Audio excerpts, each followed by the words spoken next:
Okay, so this is the head with, this is some parchment paper, some tracing paper actually on the inside. So what I'm going to do next, I have, this is the piece of foam that's going to go into his head like this. It's going to be a little reflective. I'm going to be seeing how it looks to use some of this plastic bag, because it's what I happen to have, to go on the outside of the eye. To give it the illumination, I'm going to use an LED light. I've got this old LED light, which is kind of bright. It's going to go inside the head.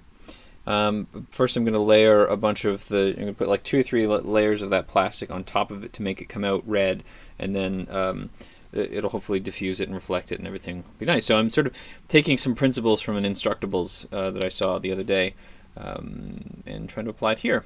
Okay, so here's the head. I was going to put some of this fabric on the front, but it's actually a little too dark because it's a nice red.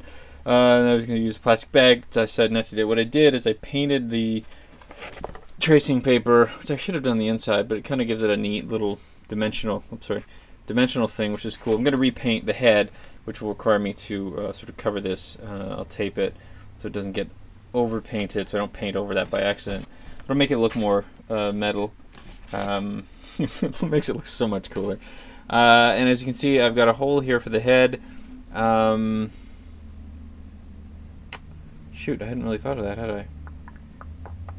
I made a mistake there because I was going to put the doweling all the way up to the top of the head, but I realized that that's not going to work, because at the bottom it only can go up a tiny bit before it hits that light. So it'll actually be a little wobblier than I was imagining. Unless I were to... No, I can't really do that, can I? Alright, well, whatever. That'll still work.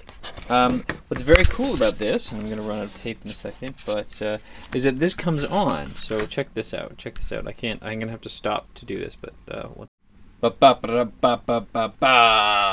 totally screwed that up, but it's lit, which is cool.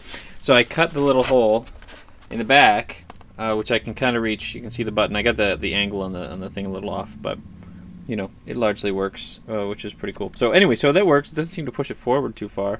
I'm sure it will eventually, but you know, whatever. I can cut a hole in the side of the scalp to prop that or whatever. But so now I have this lit up Cylon head. This is not the most technically. Oh, like look at that! That is so cool. How cool is that? Now this is not the most technically sophisticated puppet I've ever done, but how is this not the most badass thing ever? Right?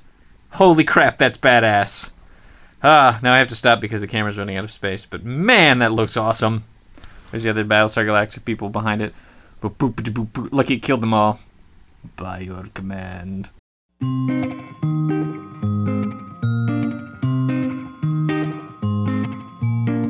I'm in the dark and you're a shooting star, and in the night it wouldn't be so hard if you'd come back home.